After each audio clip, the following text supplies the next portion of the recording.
Hello students, today we will be studying our third unit and which is about the magnetic effects of the electric current. Last unit में हमने heating effect of the current पढ़ा था. Means जब हमने किसी conductor में से किसी रेजिस्टेंस में से करंट पास किया था तो हीट प्रोड्यूस हुई थी. Joules law of heating effect पढ़ा था. अब हम पढ़ रहे हैं magnetic effect of the electric current. जब किसी कंडक्टर में से करंट पास किया जाता है तो उसके सराउंडिंग में एक मैग्नेटिक इफेक्ट क्रिएट हो जाता है और इसको एक्सपेरिमेंटली सबसे पहले स्टडी किया था ऑर्स्टेड ने. So let us first study the Oersted experiment.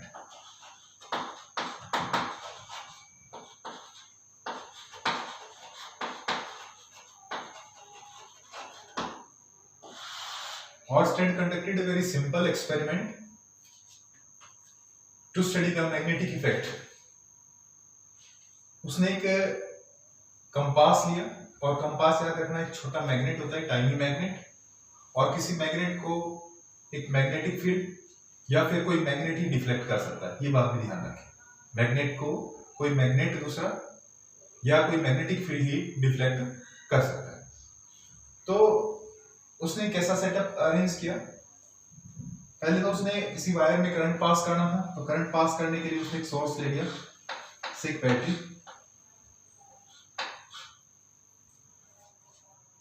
और उस बैटरी को कनेक्ट कर दिया उस कंडक्टर वायर ए बी से. अब इस कंडक्टर के अंदर करंट की स्ट्रेंथ को चेंज करना है. तो स्ट्रेंथ बढ़ा करके घटा करके उसने देखा था. तो उसके लिए उसने करंट की स्ट्रेंथ को चेंज करने के लिए एक रियोस्टेट यूज किया. और करंट हमेशा पास ना होता है सर्किट के अंदर, तो इसलिए एक की कनेक्ट करेगी. मींस जब की को क्लोज करेगी तो ये करंट फ्लो करेगा, ये की लेगी. नेक्स्ट इसके बाद उसने इस कनेक्टिंग वायर के नीचे एक कंपास नीडल रखी. सपोज ये कंपास नीडल ले लेते हैं. ये कंपास का स्टैंड है और आपको पता है कि freely suspended bar magnet north south direction में पॉइंट करती है. तो ये भी एक मैग्नेट ही है. तो ये नॉर्थ साउथ डायरेक्शन में पॉइंट कर रहा है. This direction is south and this is से नॉर्थ. इसके बाद उसने क्या किया. अब क्योंकि ये डायरेक्शन आपके पास साउथ नॉर्थ डायरेक्शन को पता होगी, तो ये डायरेक्शन हो जाएगी ईस्ट और ये डायरेक्शन हो जाएगी वेस्ट. उसने क्या किया कि इस की को क्लोज किया, और जब की को क्लोज किया तो ये सर्किट कंप्लीट हो गया.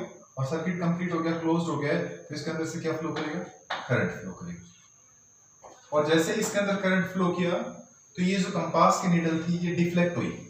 ये कंपास इस पोजीशन पे आ गई.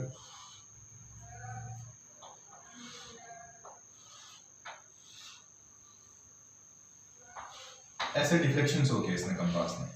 ये एंड एस से यहाँ पे एस डैश पे आ गई, एन से एंड डैश के ऊपर आ गया. मींस ये किधर की डायरेक्शन में डिफ्लेक्ट हुई, नॉर्थ साउथ से नॉर्थ की तरफ करंट जा रहा था, डिफ्लेक्शन हुआ वेस्टवर्ड डिफ्लेक्शन.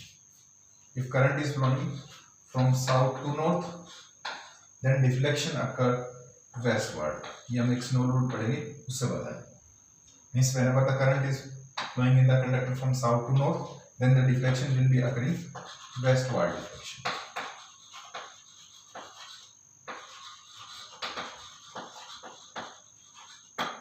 इसके बाद उसने क्या किया कि करंट की डायरेक्शन को चेंज किया. करंट की डायरेक्शन मतलब बैटरी की पोलैरिटी को रिवर्स कर दें.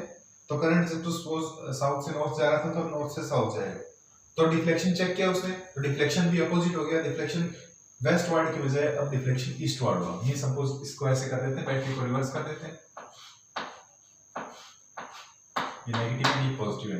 ये आपके पास करंट का कंडक्टर ले ली, रियोस्टेट का फिक्स एंड था, ये मूवेबल एंड हो गया. ठीक है. और ये आपने कंपास ले ली.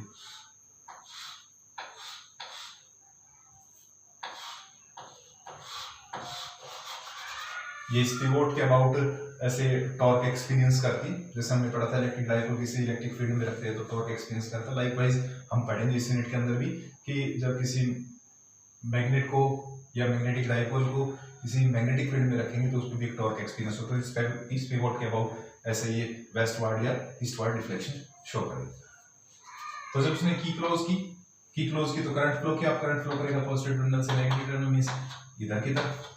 मींस किस डायरेक्शन में हुआ, current is now flowing from north to south, ये डायरेक्शन नॉर्थ से साउथ की तरफ। तो ये जो डिफ्लेक्शन हुआ ये ईस्टवर्ड डिफ्लेक्शन, इधर की तरफ डिफ्लेक्शन होगा, मींस ये एंड एन से एंड एस पे यहाँ आ गया और ये एस से एस डैश पे यहाँ आ गया, मींस अब डिफ्लेक्शन इसका उल्टा हुआ, मींस ईस्टवर्ड डिफ्लेक्शन।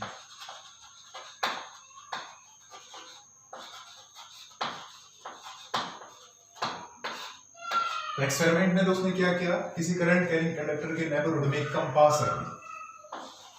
कंपास आपने 10th क्लास में पढ़ा होगा। Compass is also tiny magnet, direction को फाइंड करने के लिए यूज की जाती है रिमोट एरियाज के अंदर, जैसे फॉरेस्ट और सी। तो एक करंट कैरिंग कंडक्टर के नेबरहुड में कंपास रखी और जब उस वायर के अंदर, कंडक्टर के अंदर करंट पास किया तो डिफ्लेक्शन नोट हुई ईस्टवर्ड या वेस्टवर्ड डिफ्लेक्शन। करंट जब साउथ से नॉर्थ की तरफ जा रहा था तो वेस्टवर्ड डिफ्लेक्शन हुआ, और करंट जब जा रहा था नॉर्थ से साउथ की तरफ तो ईस्टवर्ड डिफ्लेक्शन। इसको अगर रफली अपन बना ले MOSE लिख ले, मींस नॉर्थ से साउथ करंट जा रहा हो तो डिफ्लेक्शन अक्कर करेगा ईस्टवर्ड। एक्सपेरिमेंटेशन तो क्या किया उसने, करंट कैरिंग कंडक्टर के नेबरहुड में क्या रखा है, कंपास रखा। This was the experiment. अब इस एक्सपेरिमेंट से उसने क्या ऑब्जर्वेशन ली, ऑब्जर्वेशन क्या हुई और कंक्लूजन क्या ड्रा किया उसने। ऑब्जर्वेशन तो ये देखा, whenever current carrying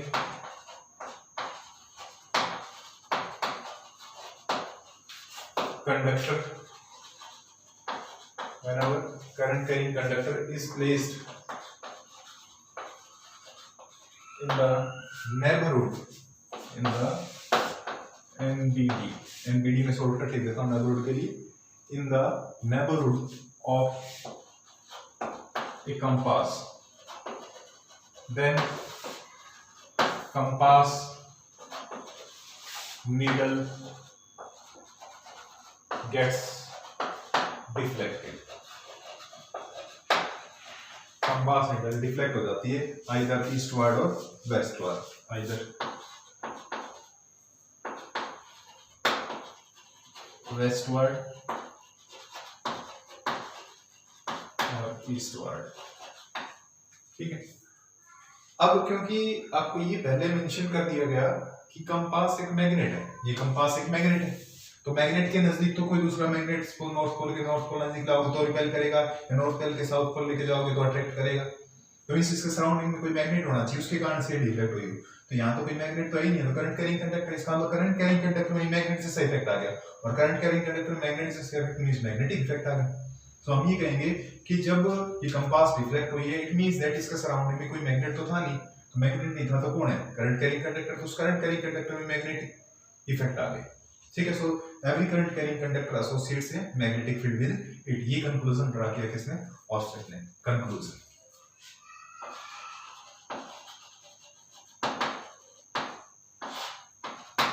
since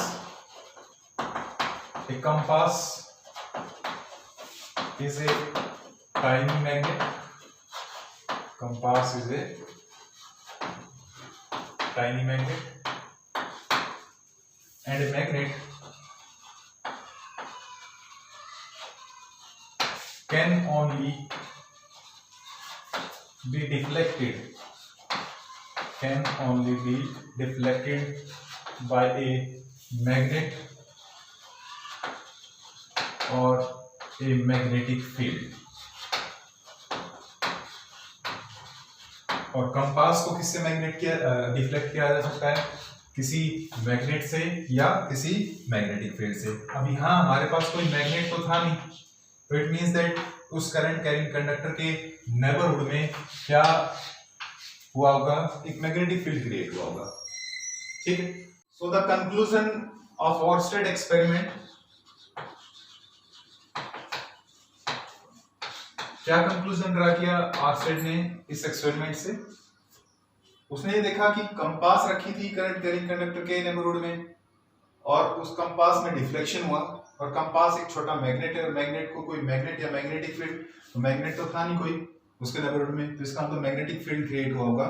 so what conclusion he draw, he said there is a magnetic field there is a magnetic field associated with a current carrying conductor.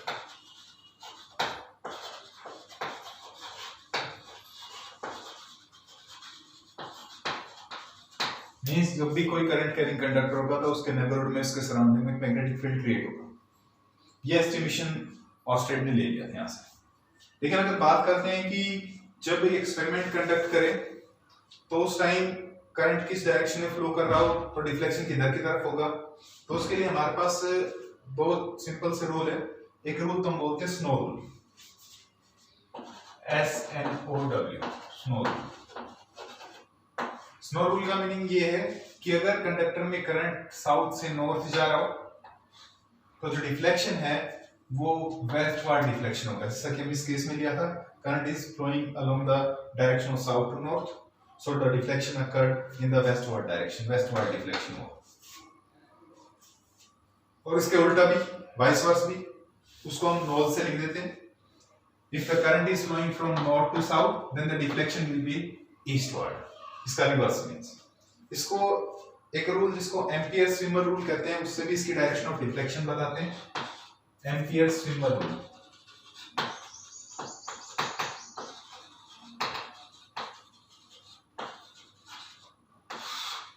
Ampere swimmer rule ये कहता है कि अगर कोई swimmer swim कर रहा हो इस तरीके से कि वो डायरेक्शन ऑफ करंट की, जो करंट की डायरेक्शन उस डायरेक्शन के अंदर स्विम कर रहा है, तो जो डिफ्लेक्शन होगा वो उसके लेफ्ट हैंड की तरफ होगा। कब? सपोज ये आपके पास करंट कैरिंग कंडक्टर है और ये आपको इस स्विमर बता देते हैं, ये इसका राइट हैंड और ये इसका लेफ्ट हैंड, ठीक है, ये इसकी लेग्स होगी। और इस तरह से कि करंट उसके टेल से हेड की तरफ पास हो रहा है, ठीक है। जैसे कि सपोज ये डायरेक्शन ली थी हमने, साउथ टू नॉर्थ की स्विमर इधर की तरफ स्विम कर रहा है, तो ये उसका राइट हैंड हुआ, ये उधर लेफ्ट हैंड, तो लेफ्ट हैंड की तरफ डिफ्लेक्शन हुआ, मींस लेफ्ट हैंड किधर था, वेस्टवर्ड की तरफ था, तो वेस्टवर्ड डिफ्लेक्शन, ठीक है। इसका उल्टा, अगर ऐसे जा रहा हो करंट और स्विमर भी इसी डायरेक्शन में स्विम कर रहा है, ये स्विमर हो गया,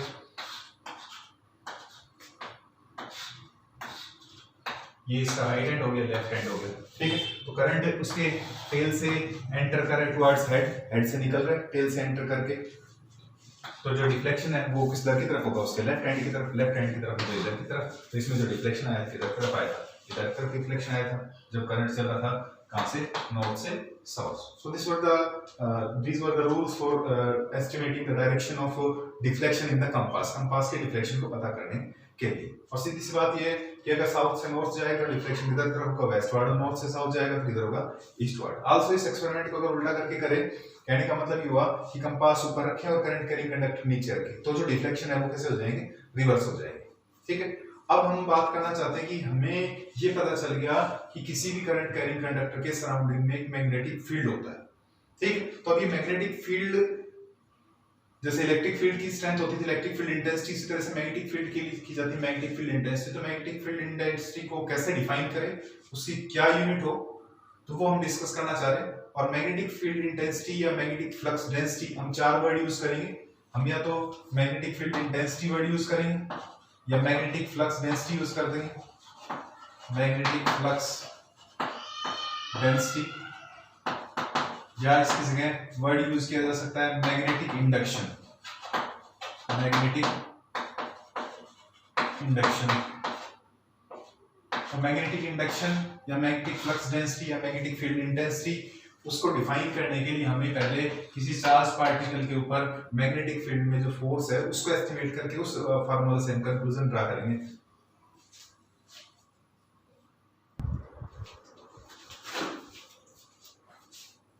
So now students we will study about the magnetic field, क्योंकि ऑस्टेड ने बताया था कि करंट कैरिंग कंडक्टर के सराउंडिंग में मैग्नेटिक फील्ड जनरेट होता है। तो जैसे इलेक्ट्रिक फील्ड डिफाइन करते थे उसी तरह से मैग्नेटिक फील्ड भी एक तरह का थ्री डायमेंशनल कॉन्सेप्ट है। तो आपको ये पता है कि इलेक्ट्रिक चार्ज अगर रेस्ट पे होता था तो अपने साथ इलेक्ट्रिक फील्ड क्रिएट करता था, इलेक्ट्रिक फील्ड रखता था। लेकिन अगर चार्ज अगर मोशन के अंदर मींस करंट कंस्टिट्यूट कर रहा है तो उसके कारण से मैग्नेटिक फील्ड है, या कोई मैग्नेट है तो मैग्नेटिक फील्ड है। सो magnetic field is the three dimensional region of the space around a magnet, या क्या हो सकता है करंट कैरिंग कंडक्टर, और ए करंट कैरिंग कंडक्टर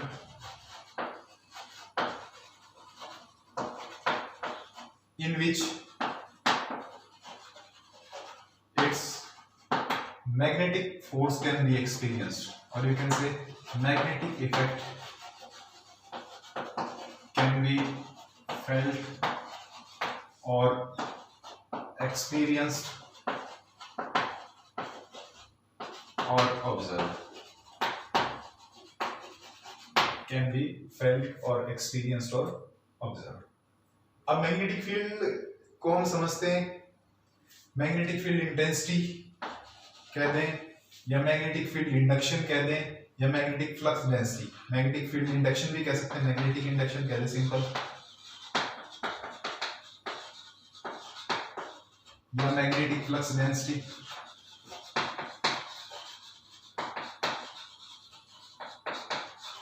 या मैग्नेटिक फील्ड इंटेंसिटी।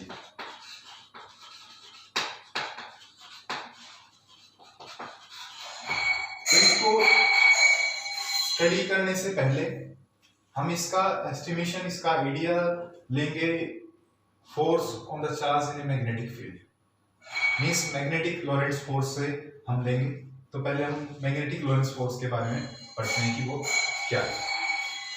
अगर हम ये मान लें कि ये कोई चार्ज पार्टिकल है हमारे पास, और चार्ज पार्टिकल स्पेस के अंदर सपोज इस डायरेक्शन में लिख दिया एक्स, इसको लिख दिया वाई और इसको जेड, और किसी डायरेक्शन के अलोंग से मैग्नेटिक फील्ड एक्ट कर रहा है, इस एक्स एक्सिस के अलोंग मैग्नेटिक फील्ड है बी, और उस मैग्नेटिक फील्ड से थीटा डायरेक्शन में आकर के कोई charge particle, suppose charge particle area में वो थीटा एंगल बढ़ा करके इसके साथ अभी वेलोसिटी से मूव कर रहे हैं। अब हम इस वेलोसिटी के दो कंपोनेंट भी सॉल्व कर सकते हैं, एक तो फील्ड के अलोंग एंगल के अलोंग आ जाएगा, वो कंपोनेंट तो आपके पास v cos थीटा एंगल के अलोंग कंपोनेंट, और एक उसके परपेंडिकुलर डायरेक्शन होगा, वो होगा v sin थीटा। अब ये देखा गया है कि जब ये चार्ज पार्टिकल किसी मैग्नेटिक फील्ड में मूव करता है तो उसके ऊपर एक फोर्स काम करता है, और वो फोर्स वेलोसिटी और मैग्नेटिक फील्ड दोनों के परपेंडिकुलर डायरेक्शन, तो वेलोसिटी और magnetic field xy plane xz plane में, तो उसके परपेंडिकुलर डायरेक्शन से y हुई, तो y डायरेक्शन में फोर्स एक्ट करता है। तो ये कहता है कि जो मैग्नेटिक फोर्स है, ये मैग्नेटिक फोर्स फर्स्ट तो चार्ज पार्टिकल के मैग्नीट्यूड पे प्रोपोर्शनल है, second proportional to the perpendicular component of the velocity means v sin theta, field के कंपोनेंट परपेंडिकुलर जो है, and third one is the strength of the magnetic field. First the magnitude of charge, second है component of velocity perpendicular to b, and third the strength of magnetic field. अगर इन तीनों को हम combine कर ले तो हम ऐसे लिख सकते हैं, और F proportional to Q V B sin theta, और प्रोपोर्शनलिटी को इक्वलिटी में कर दें तो F इज इक्वल टू कोई कांस्टेंट डाल दिया K Q V B sin theta, और यहाँ इस कांस्टेंट K की value is found to be 1, K की वैल्यू 1 आती है सिस्टम ऑफ यूनिट्स। अगर ऐसे सिस्टम हम यूज करें तो F is equal to Q V B sin theta. So this is equation number first. क्योंकि यहाँ पे वेलोसिटी भी वेक्टर और नेगेटिव फील्ड भी वेक्टर, तो दोनों के बीच में एंगल थीटा है, तो अगर इस टर्म को हम लिखना चाहें तो इस तरह से लिख सकते हैं v into b into sine theta को v क्रॉस b। तो ये टर्म हमारे पास मैग्नेटिक फोर्स के टर्म में आएगी, F is equal to q into v cross b। So this is equation second. तो इसका मतलब जो फोर्स की डायरेक्शन होगी वो v और b के परपेंडिकुलर होगी, v क्रॉस b की डायरेक्शन, v क्रॉस b की डायरेक्शन इस v और b के परपेंडिकुलर, दोनों के परपेंडिकुलर आएगी। ठीक है, तो ये जो हमारे पास फोर्स का फार्मूला हुआ F is equal to q into v cross b कहते हैं, जिसको हम मैग्नेटिक लॉरेंट फोर्स बोलते हैं, आगे हम डिस्कस करेंगे। Magnetic Lorentz force.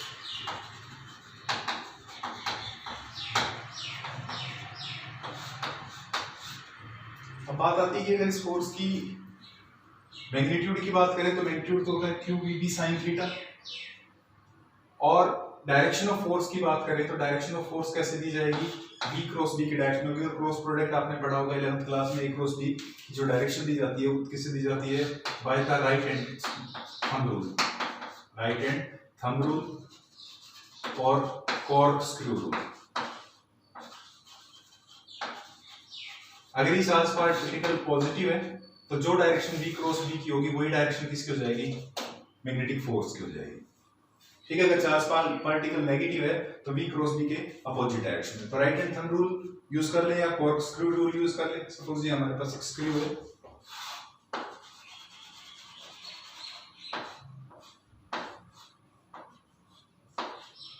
ये हमने वेलोसिटी वेक्टर बोल दिया, सपोज ये मैग्नेटिक फील्ड, तो v से b की तरफ क्रॉस करिए, v से b की तरफ क्रॉस करिए तो डायरेक्शन किधर तरफ आएगी, इधर की तरफ फोर्स होगा जो v के भी परपेंडिकुलर और b के भी परपेंडिकुलर होगा। ठीक है, या हम ये कहते हैं कि अगर हम v से b की तरफ घुमाव करें अपने curl of fingers of right hand, then thumb will point in the direction of the force for the positive charge. तो अगर सपोज हमारे पास ये कोई प्लेन ले ले,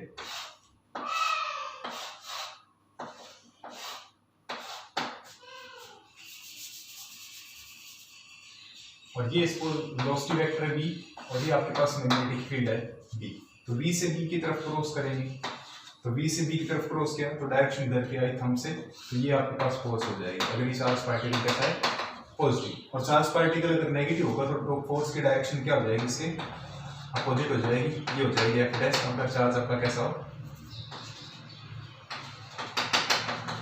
नेगेटिव। ठीक है, तो v क्रॉस b से डायरेक्शन ऑफ फोर्स निकाल सकते हैं। जैसे आप इसको लिखते हैं i j k, i cross j is equal to k, j cross k is equal to i, k cross i। तो इस तरह से आप क्रॉस प्रोडक्ट में हम डायरेक्शन यूज करके फोर्स की डायरेक्शन निकालने की प्रॉब्लम डिस्कस करते हैं। कई बार हमारे पास बोर्ड के अंदर वो फोर्स की या मैग्नेटिक फील्ड की डायरेक्शन निकालने के क्वेश्चंस एक नंबर के अंदर या वेरी शॉर्ट आंसर टाइप में अंदर आते हैं हमारे पास। ठीक है, अब हमने फोर्स की डायरेक्शन तो निकाल ली, तो यहाँ से हम पहले B को डिफाइन करना चाहते हैं, मैग्नेटिक फ्लक्स डेंसिटी को या मैग्नेटिक फील्ड इंडक्शन को। तो B इस फार्मूले के अंदर यहाँ था हमारे पास, डेफिनेशन ऑफ B,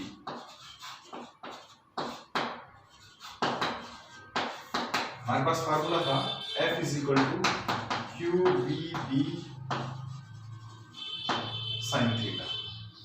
तो अगर हम यहाँ charge particle unit positive charge ले लें और वो 1 मीटर पर सेकंड की वेलोसिटी से मूव कर रहा और साइन थीटा भी 1 ले ले, साइन थीटा 1 लेने का मतलब theta is equal to 90 degree, means velocity और मैग्नेटिक फील्ड एक दूसरे के क्या हो, परपेंडिकुलर हो। वेलोसिटी और मैग्नेटिक फील्ड एक दूसरे क्या हो, परपेंडिकुलर। तो देन हमारे पास F is equal to Q1 VB1 sin theta भी 1 है, then F will be equal to B, or you can say B is numerically equal to the F. So magnetic field induction is numerically equal to the magnetic force. Magnetic field induction is numerically equal to magnetic field induction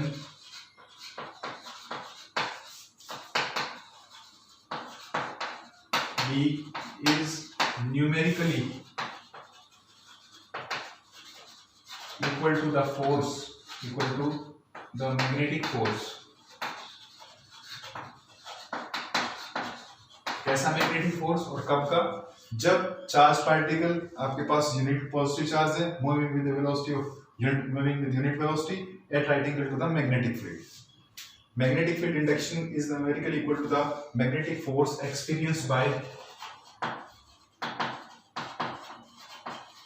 unit charge moving with unit velocity at right angle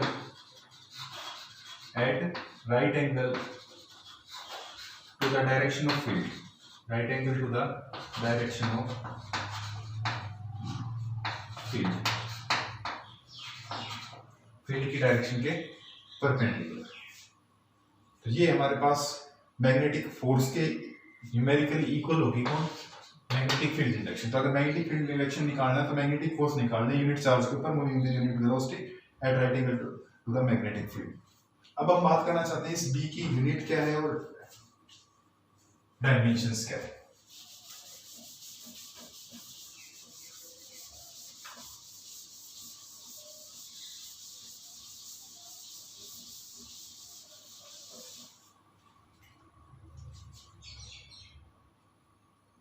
as f is equal to half plus q v b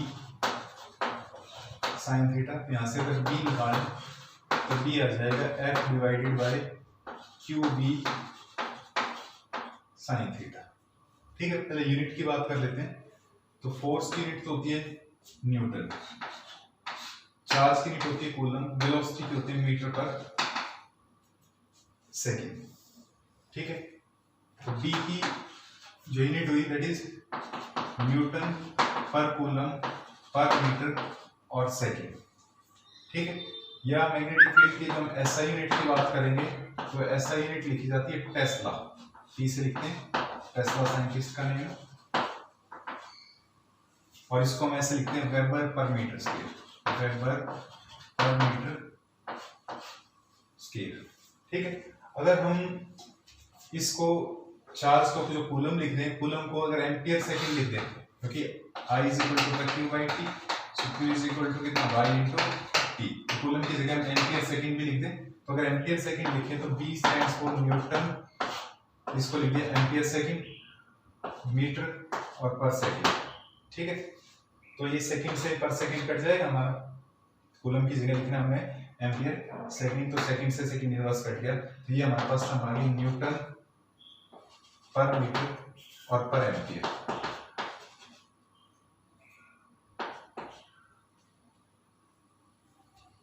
ठीक, अच्छा हम इसको weber per metre square को Tesla word भी use करते हैं। क्या word use करते हैं, टेस्ला, या ये यूनिट यूज कर ले newton, ampere inverse, metre inverse use कर ले, या फिर क्या यूज कर ले वेबर पर मीटर स्क्वायर या टेस्ला। और इसकी सीजीएस सिस्टम में जो यूनिट होगी, सीजीएस सिस्टम में यूनिट होती है गोल्स, कैपिटल जी से लिखते हैं, और 1 गोल्स होता है 10⁻⁻⁴ टेस्ला। ये रिलेशन आपने ध्यान रखना है। ठीक है, आगे फोर्थ यूनिट में भी हम इसको डिस्कस करेंगे। अब बात कर लेते हैं इसकी डायमेंशंस की।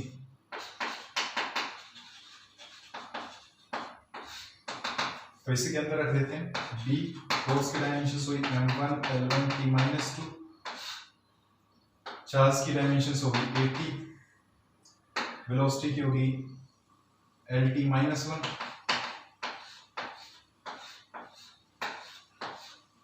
और ये आपके पास डायमेंशन लेस है, तो ये टर्म आ गया आपके पास, टाइम इनवर्स से टाइम कट गया, l से l कट गया, तो ये आपके पास है m1 t-2 and that is a-1. So this is the direct dimensional formula for the magnetic field induction और magnetic field strength. So magnetic induction या magnetic flux density actually है क्या है कि यूनिट चार्ज ने यूनिट वेलोसिटी से move करते हुए फील्ड की परपेंडिकुलर डायरेक्शन में कितना फोर्स एक्सपीरियंस किया, वो फोर्स की जो स्ट्रेंथ है वो न्यूमेरिकली मैग्नेटिक फील्ड इंडक्शन के बराबर है। ठीक, अब अगर हम ये कहें कि जो ये फोर्स है ये किन किन पैरामीटर पे डिपेंड कर रहा है, क्या डिपेंडेंस उनकी, और डायरेक्शन ऑफ फोर्स को निकालने के लिए एक फ्लेमिंग्स लेफ्ट हैंड रूल भी प्रपोज किया जाता है, जो आपने 10th क्लास के अंदर भी पढ़ा होगा। तो फ्लेमिंग्स लेफ्ट हैंड रूल क्या है वो देख लीजिए।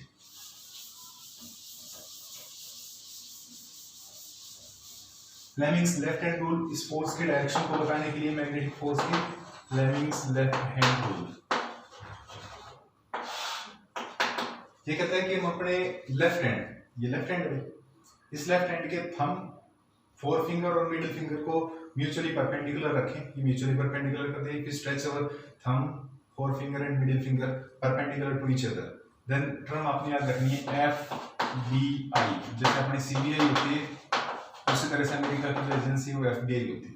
ठीक है, force, field and current, current की बजाय हम यहाँ पर यूज करेंगे velocity of charge particle, velocity of charge particle. तो अगर हम अपने लेफ्ट हैंड के थंब को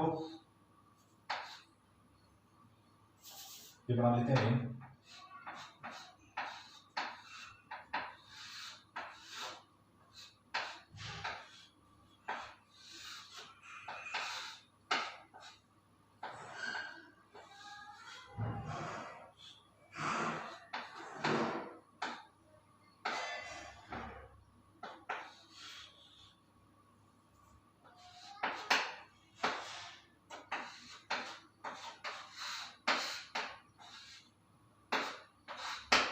तो ये आपके पास थंब हो गया एफ बी और ये स्टैंड करेगा द वेलोसिटी। ठीक है, एफ बी आई से ध्यान रख लीजिए। तो अगर हमारे लेफ्ट हैंड के थंब, फोर फिंगर और मिडिल फिंगर को म्यूचुअली परपेंडिकुलर रखें, ये थंब फोर्स की डायरेक्शन को इंडिकेट करेगा, B magnetic field four finger से और middle finger velocity of the charge particle को इंडिकेट करेगा। या फिर हम फोर्स की डायरेक्शन निकालनी है तो सीधा सिंपल सा तरीका है कि वो इनटू बी क्रॉस बी लिखते हैं। तो क्रॉस प्रोडक्ट वाला रूल यूज कर ले। क्रॉस प्रोडक्ट हम ऐसे करते थे, साइक्लिक प्रोडक्ट आई जे के, ठीक है। तो आई क्रॉस जे लिखते थे तो वो आता था के, I cross J is equal to K, J cross K is equal to I, J cross K is equal to I, और I cross J is equal to K, J cross K is equal to I, और K cross I is equal to जे।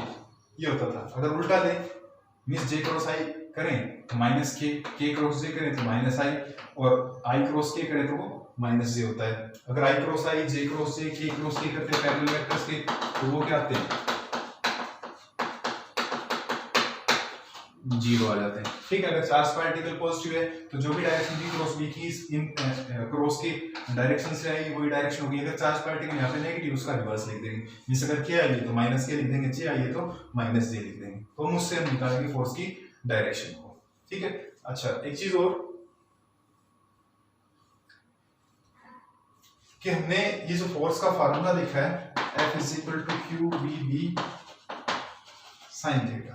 यहाँ पे हमारे पास तीन parameter है, Q है, V है और साइन थीटा है। तो अगर मान लीजिए suppose velocity of the charge particle zero, case first में चार्ज पार्टिकल किस पे at rest, charge particle rest होगा तो देन फोर्स कितना आएगा, जीरो। मींस मैग्नेटिक फील्ड में कोई चार्ज पार्टिकल अगर रेस्ट पे है तो कोई मैग्नेटिक फोर्स काम नहीं करेगा। इलेक्ट्रिक फील्ड में रखते हैं रेस्ट पे तो इलेक्ट्रिक फील्ड के कारण फोर्स काम करता है, लेकिन मैग्नेटिक फील्ड में अगर रेस्ट पे तो कोई काम नहीं करेगा फोर्स, अगर चार्ज पार्टिकल स्टैटिक है एट रेस्ट पे। मींस मोशन में है तो फोर्स एक्ट करेगा, वो भी कब नहीं करेगा, जब आपके पास sine theta term zero, sine theta term zero का मतलब थीटा है तो 0 डिग्री हो या कितना हो 180 डिग्री। मींस फील्ड के पैरेलल मूव करे या एंटी पैरेलल मूव कर रहा हो चार्ज पार्टिकल, पैरेलल और एंटी पैरेलल, तो फोर्स कितना होगा, 0, that is no force acts. कोई फोर्स एक्ट नहीं करेगा जब चार्ज पार्टिकल फील्ड के पैरेलल और एंटी पैरेलल डायरेक्शन में मूव करेगा। तीसरा, ये फोर्स मैक्सिमम तब होगा जब आपके पास थीटा कितना होगा 90 डिग्री, ताकि साइन 90 कितना हो जाए, मैक्सिमम वैल्यू कितनी +1। तो फोर्स कैसा होगा, मैक्सिमम। इस चार्ज पार्टिकल अगर फील्ड की डायरेक्शन के परपेंडिकुलर मूव करेगा तो फोर्स मैक्सिमम होगा QV। ठीक है। अगर थीटा अगर 270 होगा तो ये ऑब्वियसली साइन की वैल्यू आपको पता है कि 93/π/2 के मल्टीपल पे अल्टरनेटिवली प्लस माइनस होती है, तो 270 जाकर के माइनस हो जाती है। तो याद रखना है फोर्स कब एक्ट करेगा, जब चार्ज पार्टिकल पैरेलल और एंटी पैरेलल डायरेक्शन में मूव ना करे। ठीक है, रेस्ट पे ना हो, एक तो रेस्ट पे नहीं होना चाहिए, एक पैरेलल और एंटी पैरेलल मूव नहीं करना चाहिए, तभी फोर्स एक्ट करेगा। अदरवाइज फोर्स कितना आएगा इनके लिए, तो 0 आएगा। ठीक, तो ये चीज हमने ध्यान रखनी। इस फार्मूले से आगे हम डायरेक्शन निकालने के लिए भी यूज करेंगे फ्लेमिंग्स लेफ्ट हैंड रूल, या आप सीधा सा I cross J is equal to K ये रूल यूज कर सकते हो, या फिर V से B की तरफ क्रॉस करें, V क्रॉस V से B की क्रॉस की डायरेक्शन जो होगी, अगर चार्ज पॉजिटिव तो फोर्स की डायरेक्शन होगी, और अगर चार्ज नेगेटिव तो फोर्स के उसके अपोजिट डायरेक्शन के अंदर होगा। ठीक है, तो अब नेक्स्ट हम इसके बाद डिस्कस करेंगे अबाउट द पायट-सेवरेट्स लॉ।